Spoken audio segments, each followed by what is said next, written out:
All right, we're back. And this is going to be part two of our coverage of the Rust tragedy with Alec Baldwin. Russ never sleeps. It definitely doesn't. And it appears this story's never going to sleep either because we already have part three in the works that we will tease at the end.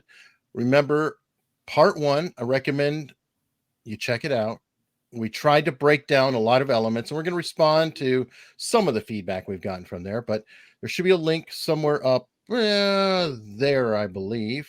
If I'm wrong, just look on the top; it'll be there. I'll get the hang of it like all the big YouTubers someday.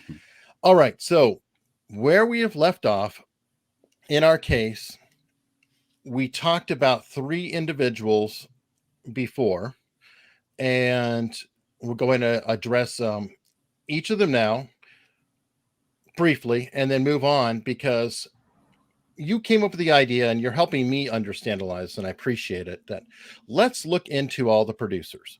One of the pushbacks we keep getting is how Alec Baldwin is a producer, so therefore he's in charge of everything, it all falls to him, and you've tried to explain that in the last movie. So we're going to break down the producers, and you're going to say, okay, this is what their job typically is, things like that. And we get to learn about all of them, which I don't see happening a lot out there, and I think it's definitely worth exploring. But for the people that we've spoken about already, we have Dave Halls.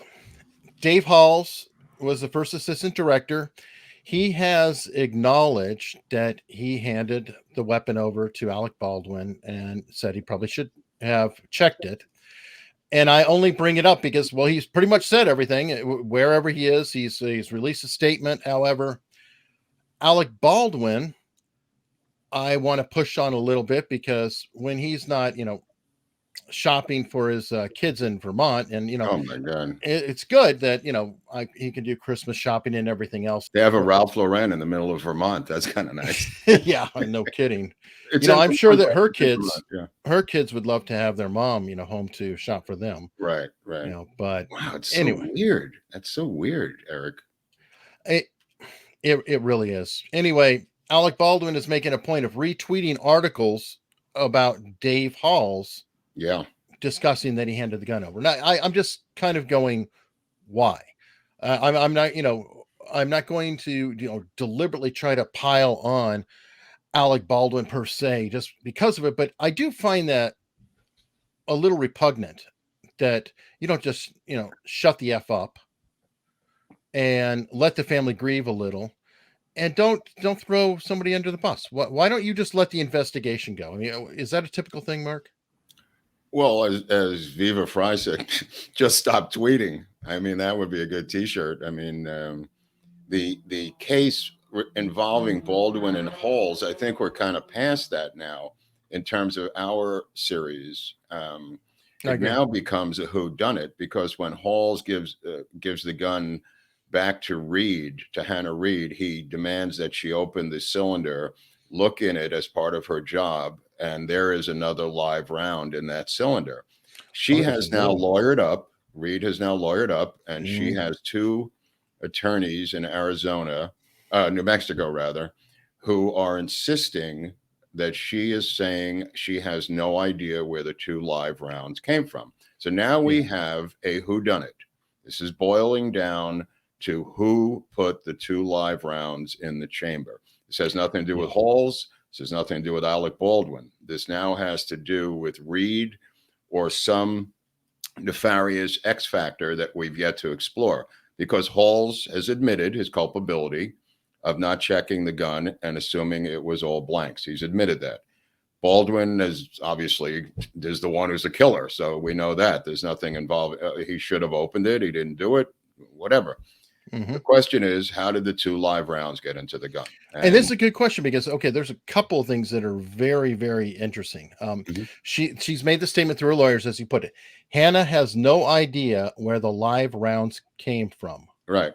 Her and the prop master gained control over the guns. So she's acknowledging control over them. That's a very interesting, question. Right. And she never witnessed anyone shoot live rounds with these guns, nor would she permit that. Now, Right. that seems directly contrary to what we've been hearing, that there was, in fact, I think they called it plinking going on, and that she was involved.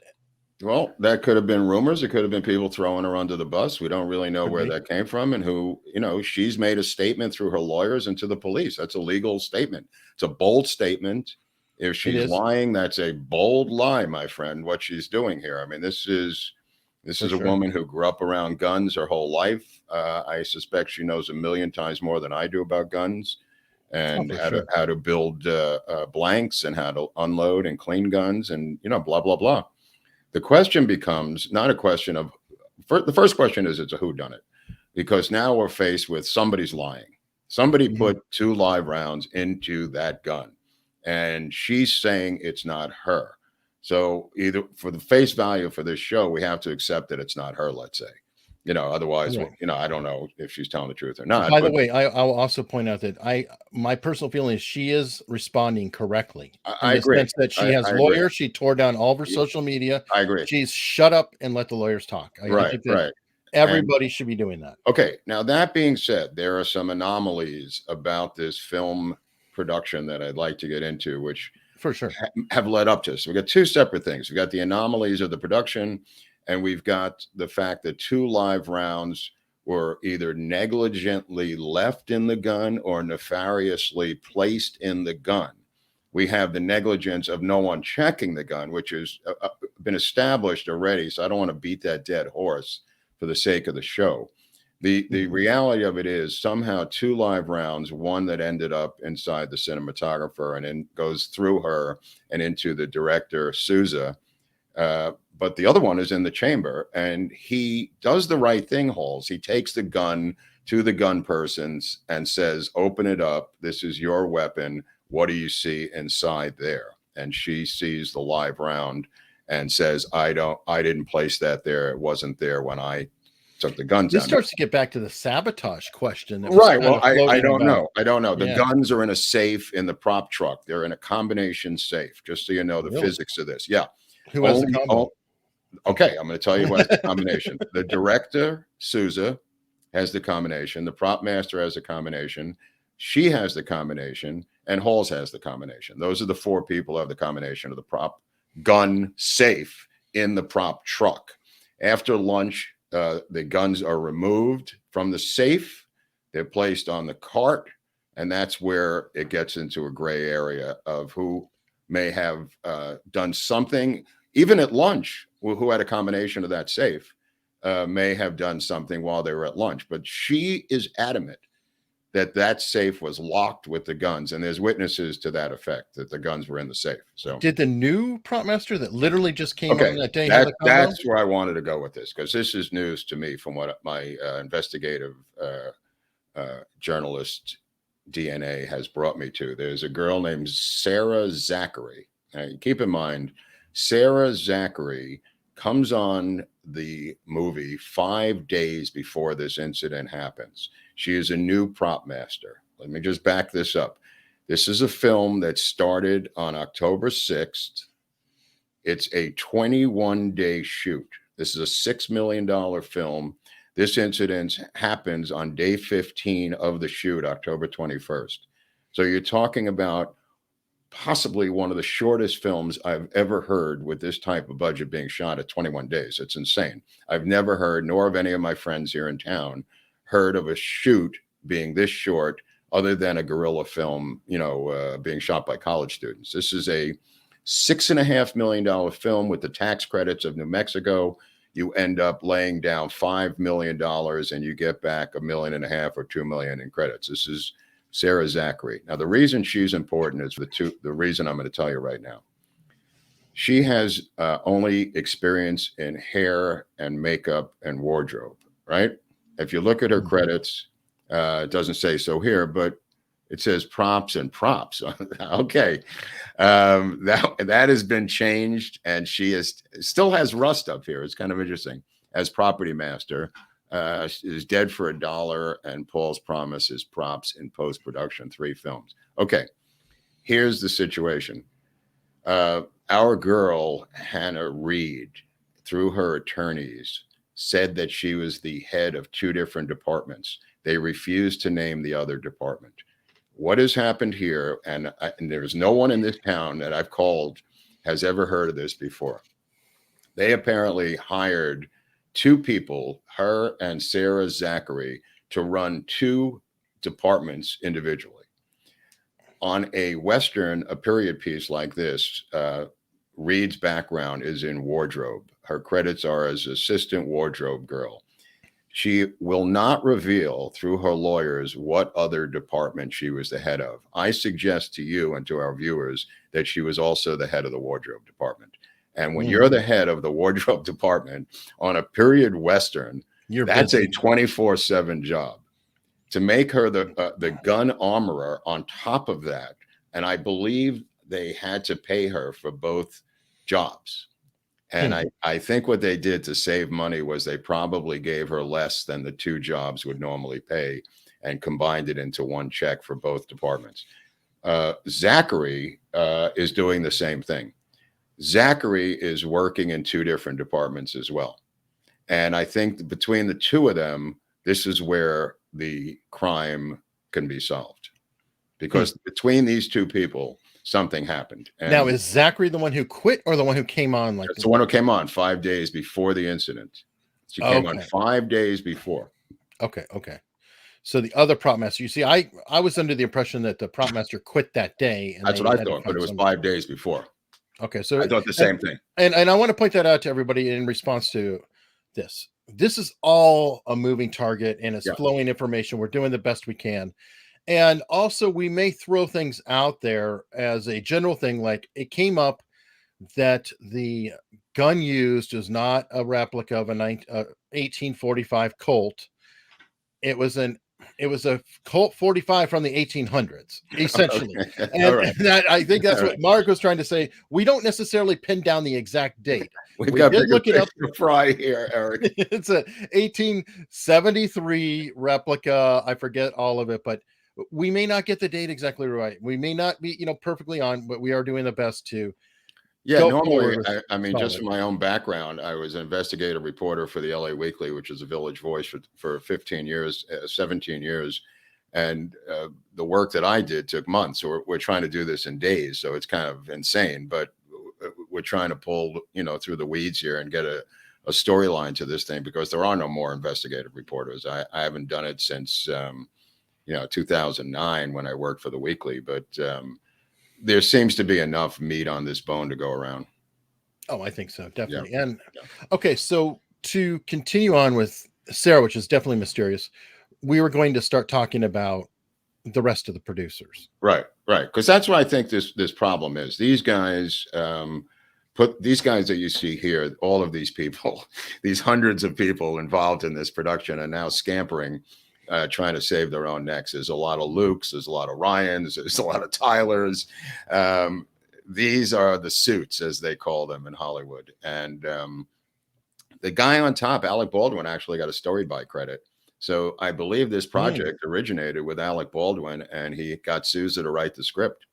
So that's kind of interesting as a producer. I mean, his company is listed, like I said last week, as a loan out, but Baldwin is legally responsible, like everyone else on here, for civilly, for this. He's not an executive producer, though, isn't? No, it's not his money. It's not his money. Usually, an executive producer is someone who brings money to the table.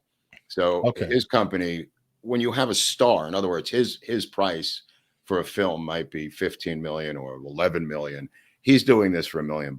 This is $1 million shoot. This is a $6 million film.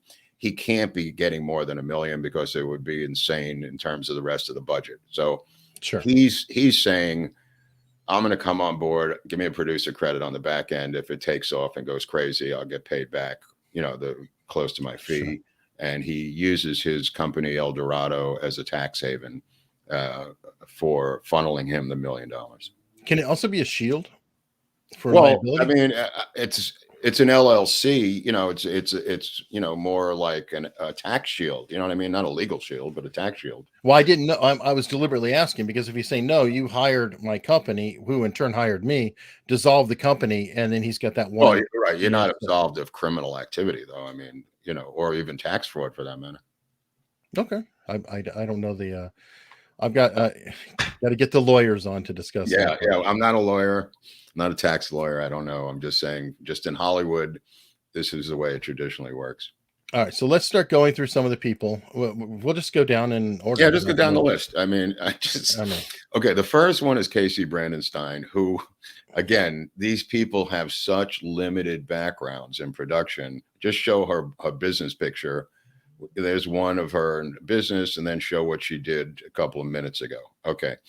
This is a girl who was the personal assistant to Dolph Lundgren last year. She's now a co-producer on this film. She comes from hair and makeup. She's a failed actress and obviously a Dodger cheerleader. I just wanted to show you the level of the producers on this film. Okay. So she's a co-producer. So co-producer. What exactly is a co-producer? Versus like say a PA. She was a personal assistant to Rebecca Gayheart in Once Upon a Time in Hollywood, the Tarantino film, where others on this project worked. Including a guy named Reed, who was the gun guy on that production, as you recall, the father of Hannah Reed.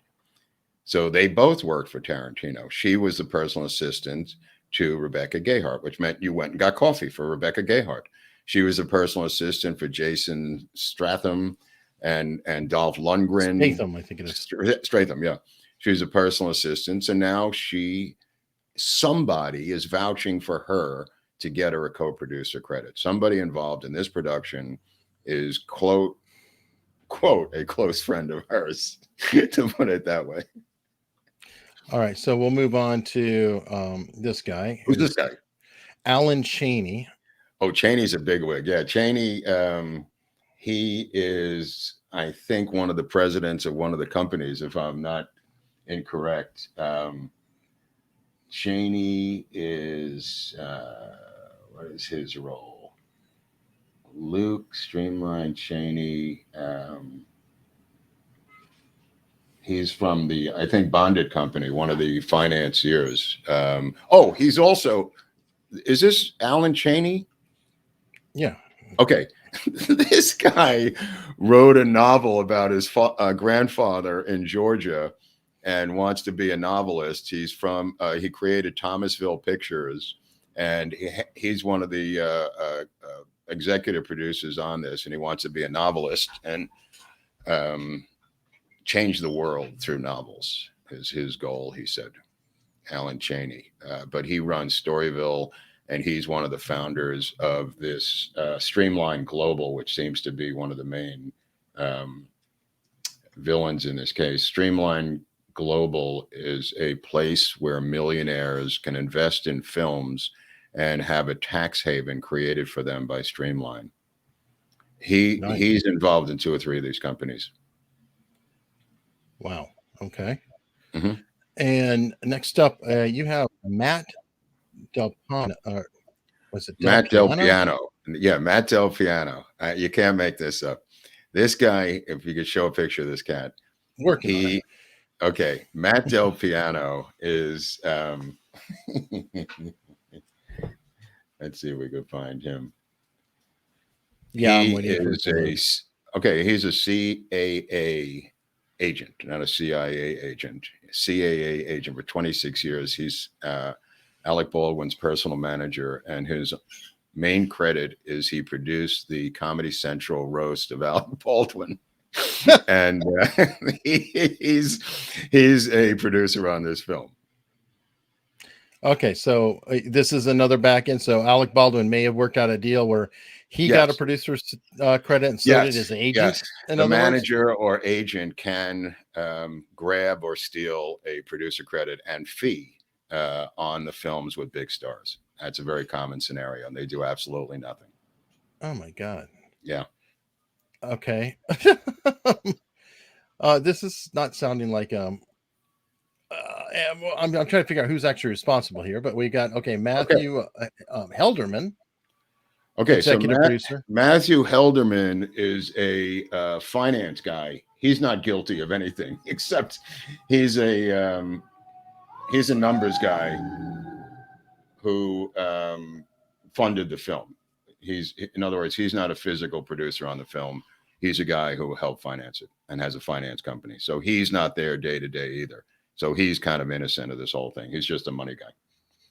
Okay, so far, out of everyone we've seen, and Casey Brandenstein, we're assuming, was actually there on the set somewhere. No, we're going to get into who's on the set because that's the most important thing. There's only 3 guys on this project who were there. And we're going to get to them. And the next guy, I think, is Nathan Klinger. Yep, yeah. Nathan Klinger. And I don't remember if he's a finance guy too, or no. Yeah, no, Nathan Klinger is a physical producer.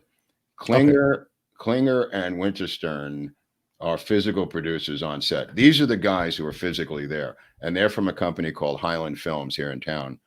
These 2 knuckleheads were there every day running the set, and the other guys, have nothing to do with the production. They're just money raisers. But these guys are physical. These are produced by. When you get a produced by credit, when it says produced by, that means you are physically producing the film, and he's one of the guys. Okay, so that's how you can tell apart the producers, is they get a front-loaded credit or whatever it is. Yeah, produced by credit.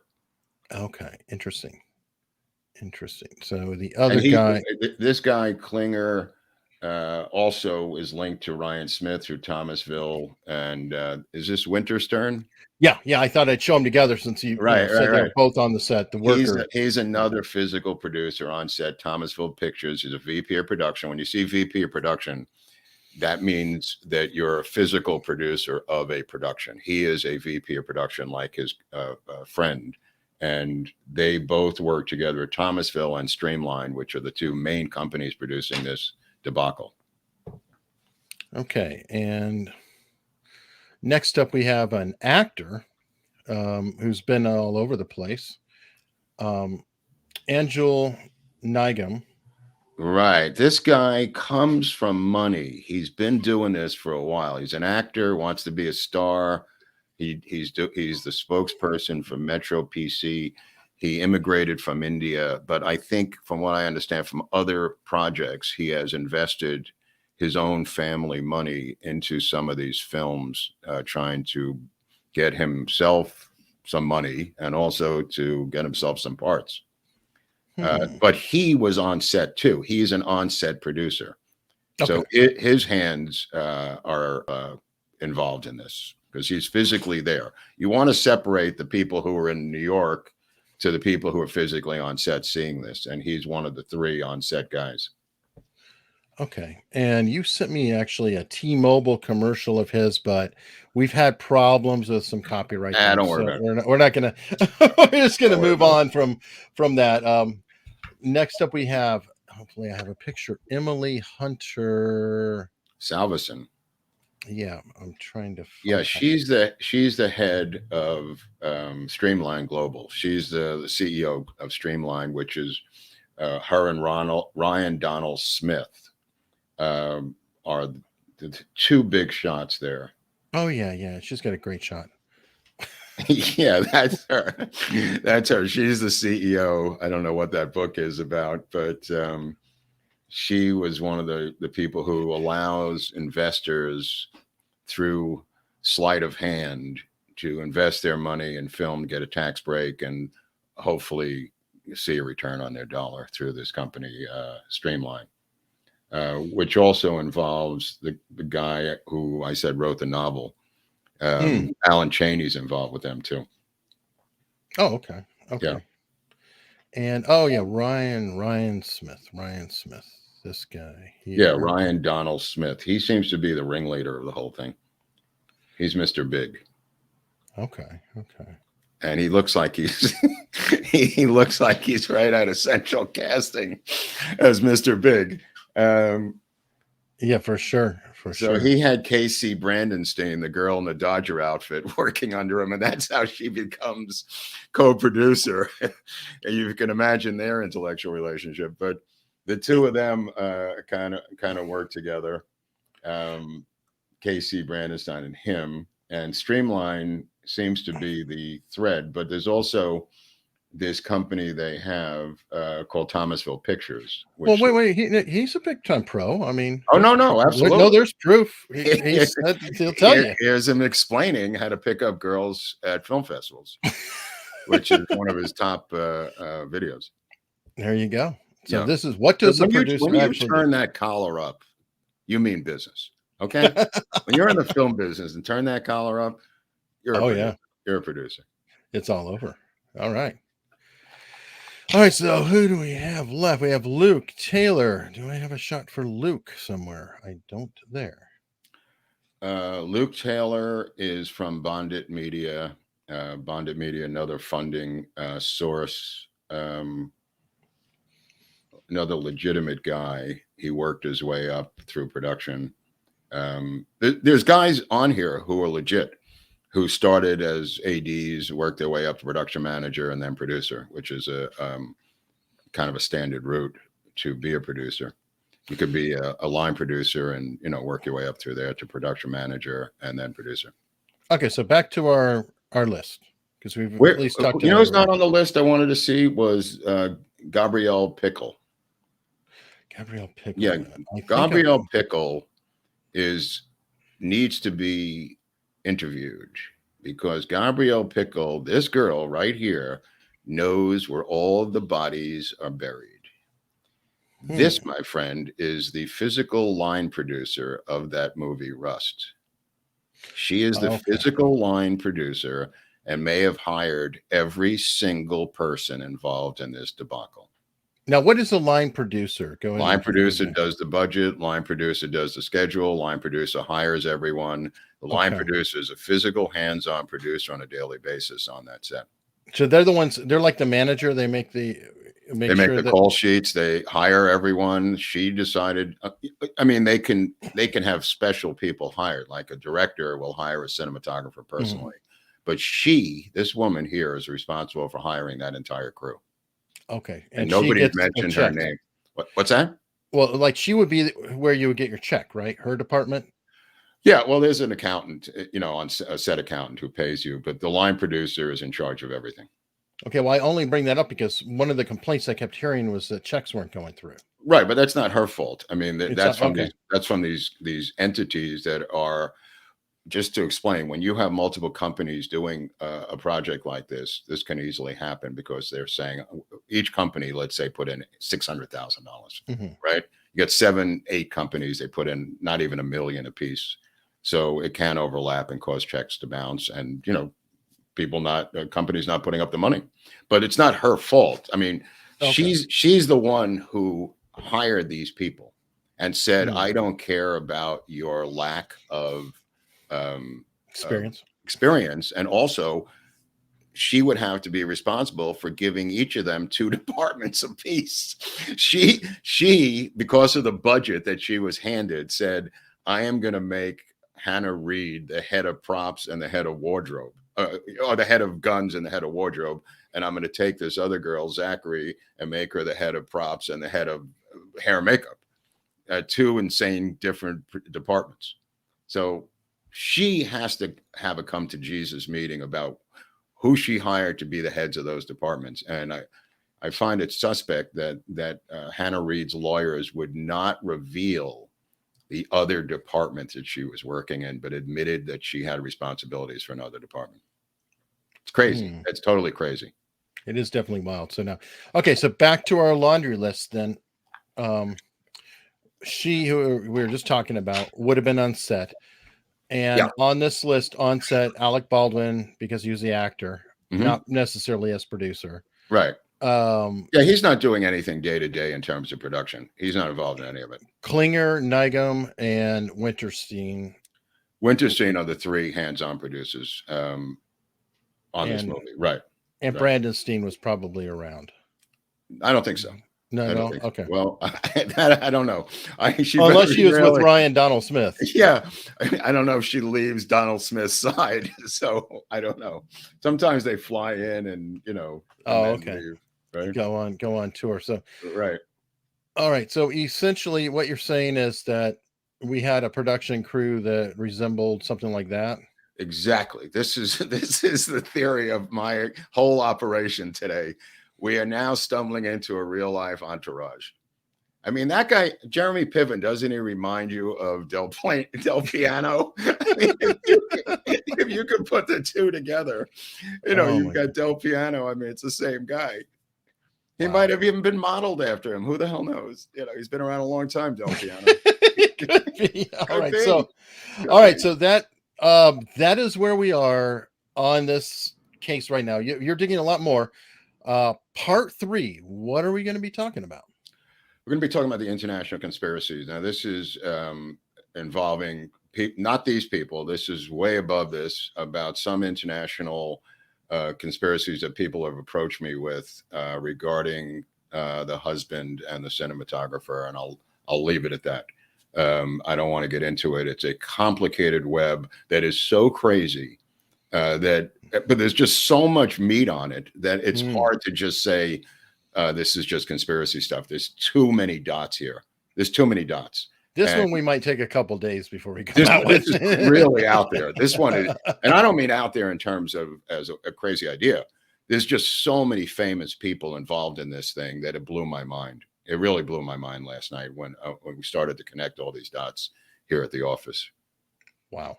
Yeah. All right. Well, until next time, hit that subscribe button so you can find out what's coming next, because this is the story that just won't quit. Mm-hmm.